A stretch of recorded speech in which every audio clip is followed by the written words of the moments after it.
It's the name of a famous method. In this method, you set goals for yourself on a daily or weekly. You start to put cross to the days on which you have reached your goal. You make a chain with these crosses and you don't give up. You don't break that chain. But we have a problem.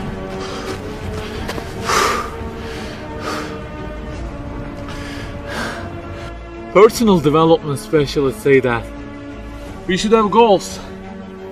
You know, they say like, don't sleep more than 6 hours, learn a language, finish a book every week, don't stop, always run, don't give up on your dream, don't break the chain. Okay, I don't object to them. I also have a table and put crosses on it every day and go after many goals, no problem. But you know what? They don't talk about the most important part of it.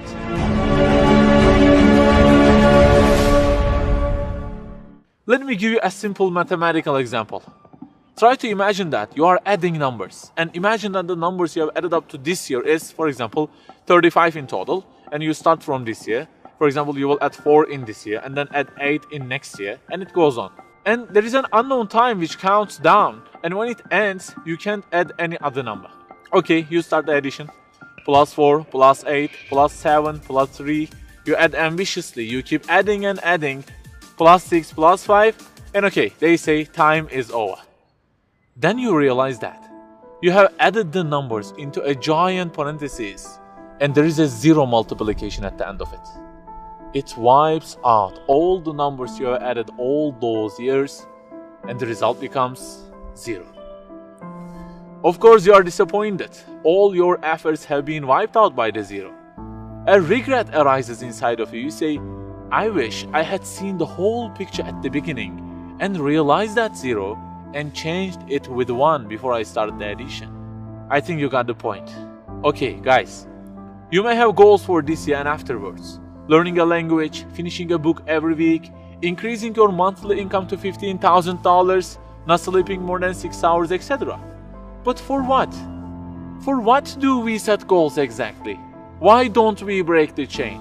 If it is just for a more comfortable or a more respectable life, remember that all this will already be 0 with death. The death will wipe out all of them. The person who knows English will be equal with the one who doesn't know. The one who earns more will be equal with the one who earns less. The one who can reach his goals will be equal with the one who can't. So, if at the end of it, the death will 0 everything, so what is the meaning of adding more numbers with an ambition? It just increases the degree of the disappointment that you will feel. So the logical thing is seeing the whole picture at the beginning. In this life journey, which will end in an unknown time, my first job must be to prevent death from being 0. Well, can I really prevent death from being 0? I mean, since everything will leave my hands and will be lost, is there any other way that would transform them into something eternal? I mean, isn't there any kind of stamp for eternity that would impress all of the things that I possess and say, look, there is a seal on them and you can't wipe them out, okay? They will remain forever. The only one to say such a thing is the owner of the everything. And he says, كُلُّ شَيْءٍ هَالِكٌ. Everything, the languages you learn, the money you earn, the books you read, everything will be perished, إِلَّا وَجْهًا, except their way towards Him.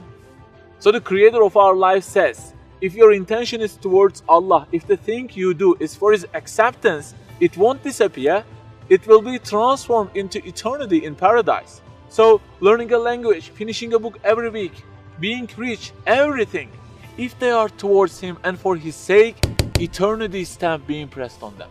For example, in this year, I will study English for 10 minutes daily. For what? Because serving Islam in the field of English is so important and I want to gain acceptance of my Lord with it. That 0 has turned into 1. This year, I will finish a book every week. Why? Because this is the way of being a more sophisticated person and serving Islam better, and Allah who is eternal will be pleased with it. Good news, that 0 has turned into 1 because now His acceptance is your intention. I aim increasing the income of my company to $150,000. For what? Because I will spend that money on spreading the message of the Quran to the whole world and the publications that would please Him. you have exterminated the zero because now your goal is towards him. We add and add like this through our lives, and they don't end with death. People who seek Allah's sake in their actions kill their death. Death cannot zero their additions. If the thing we do is for his acceptance, it is not mortal. You may say, I don't really love him that much, and maybe I don't really believe in him that much either. So how can I do everything for his sake? I don't even know who he is. My brother or sister, that's the problem. You don't even know who he is.